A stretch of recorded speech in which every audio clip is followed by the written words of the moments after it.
Hi, we are from Group Case Study 1. Our group members are Amirul, Alif, Syahira, Azira, Ahmad, Natasha, and Afwan, Najwa. And our topic is about 4G and human health. First, let's talk about 4G and technology. What is technology and what is 4G? Technology, the application of scientific knowledge to the practical aims of human life, or as it is sometimes phrased, to the change and manipulation of the human environment. Meanwhile, 4G is basically a radio infrastructure that is extremely advanced. 5G has been developed in some countries but not developed in Malaysia. 4G LTE officially launched in Malaysia earlier 2013 with limited coverage and support. So let's talk more about 4G. Signals required for 4G to operate are transmitted by these masts, and the task is for engineers and coders to feed as much data as possible into these signals. By implication, this means the network is quicker and more efficient. 4G is completely IP-based, which ensures that even voice information uses Internet protocol. Data is less likely to be scrambled when crossing the different networks, which means consumers have a more seamless experience. 4G functions by the computer connecting with a base station, like called mobile broadband. So, what is impact to the human? According to WHO World Health Organization, 2016 stated that experiments with healthy volunteers show that there are no obvious adverse effects of short-term exposure at the level of found in the atmosphere or at home. But does it really impact health on humans? Did you know transmitted signal, which is more known as electromagnetic field, will cause harm to humans, especially on their health? So, in this case study, we will talk about their impact. Sources of 4G. Where does 4G signal comes from? And how does 4G signal transmitted in our environment? 4G, also known as long-term evolution, LTE, is a part of evolution of 3G, which incorporates significantly to increase the data rates, which can be up to 100 megabit per second. It has a better performance to enhance the mobile connection experience. 4G is the same like other type communication standards such as radio. 4G radio frequency RF emitted by cell phone tower, also known as a base station, which been placed in communities to give access to the user. The tower usually have electronic equipment and antennas that receive and transmit the cell phone signal using radio frequency wave. At the very high level of radio frequency wave, it can hit up a body tissue and can harm humans. Radio frequency wave transfer the voice information to base station and send to a switching center, which is transmit the call into its destination. The wave are strongest at the antennas and lose its energy quickly as they travel away from the user's phone. The user's phone often held against your head or a side of heads where the user's on the call. The closest antenna to the users, the greater exposure of radio frequency wave. The body tissues closest to the phone absorb more energy of radio wave. RF wave from the main base station antennas are emitted same as other telecommunication antennas, which directed towards the horizon and downward the scatters. As the result, the level of exposure to RF wave at the ground is lower than level close to the antenna. Many factors can affect the amount of energy from RF wave that the user exposed to, which are the frequent time of user using the smartphone, the distance between the person and the mobile device, the distance from the base station, obstacle between the users and the base station, and also the service being used. Higher traffic due to many users at a time may require more energy to get a good signal, thus the user more exposed to the RF wave. CMC states that different brand of cell phone or smartphone has different specific absorption rate (SAR) level. SAR is a measure of amount of RF energy that is observed by tissue in human body and expressed in a watt per kilogram. According to the news, Xiaomi A1 OnePlus 5T is the top list of high SAR level phones, which is Xiaomi Mi A1 emits 1.75 watt per kilogram SAR value, is found to be emitted the highest amount of radio frequency radiation.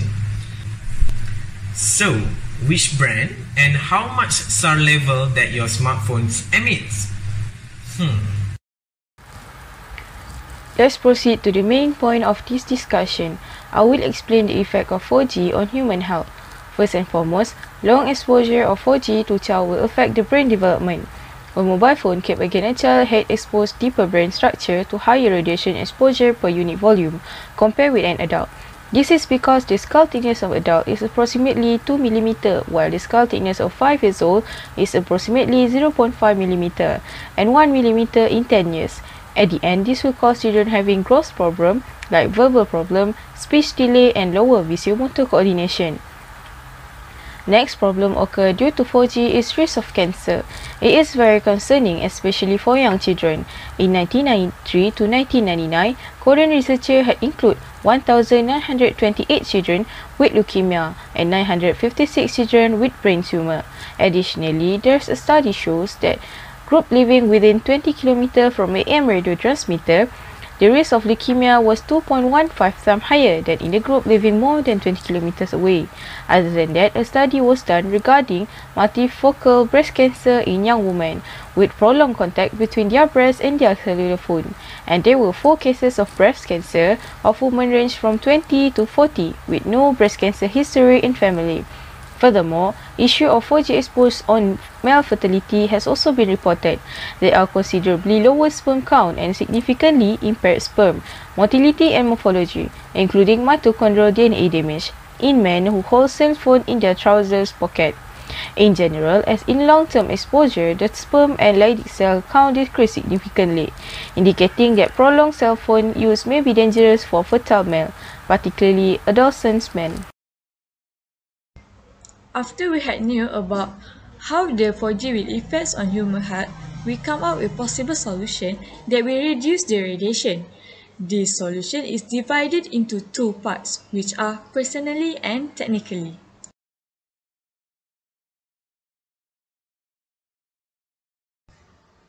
The first possible solution, which personally is mainly focused on the user itself, which is the user can use a headphone to make and receive a call to limit the radiation exposure and way to keep a greater distance between the body and the device.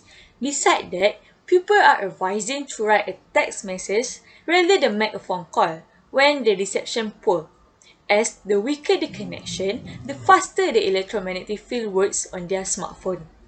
Other than that, people can reduce their usage of their mobile phone by keeping voice calls short when not using hands-free, especially for children and teenagers.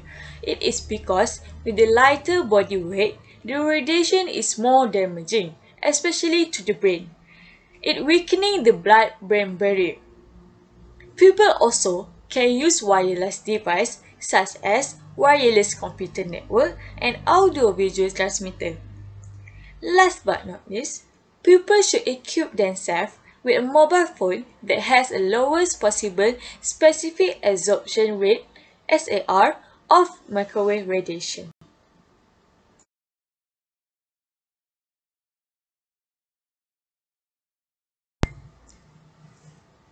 For technically solution, first it comes from the mobile company. They can develop a system which can reduce microwave system and use the fiber optic as the best alternative to increase the data rate transmission and reduce the risk of radiation on human and atmosphere. Other than that, the cell tower should be built far away from home, school, and place that's surrounded by the pupil. The height of the tower should be increased, and amplification of the power in cell tower need to be reduced by removing the power amplifier or gain of the antenna. Government also need to play an important role by frequently monitor the latest safety standard recommended by World Organization, such as International Commission on Non-Ionizing Radiation Protection and World Health Organization. The Malaysian Communication and Multimedia Commission is organization that responsible on permissible radiation level in Malaysia. The other method are quantum communication, which is superluminous wave. This approach will provide with an endless number of limitless bandwidth communication channel for each user. Communication using this approach is much quicker than light for contact. It does not require radio wave or cable. The optimal confidentiality of information provided by quantum communication help each other customer directly. Quantum communication does not harm any form of life, neither for the environment in any ways, as quantum events are constantly part of natural world. Hello, now we will continue to the last part of this video, which is the conclusion. Through this case study, we can understand more about 4G, its effect on human health, and suggest some solutions that can help to overcome problems caused by 4G. From previous explanation, the source of 4G is radio frequency or RF emitted by cell phone towers, also known as base station, which being placed in communities to give access of internet to the community users. 4G technologies are proved to lead to some bad effect to human health. Among all listed health diseases that had been explained before, I would like to highlight that 4G can cause human carcinogenesis, leading to chronic illnesses such as brain tumor, leukemia, and breast cancer. Radiation is the main problem of 4G network, and to overcome this problem, few possible solutions can be introduced. The solutions are grouped into two categories. The first category is personal solution. This solution will mainly focus on the action of the user. The second category is technical solution or solution from mobile companies. Based on our findings from this case study, we can conclude that although the existence of 4G network is essential for the development of communication technology, there are many risks and precautions to be taken in order to preserve our health from being severely affected.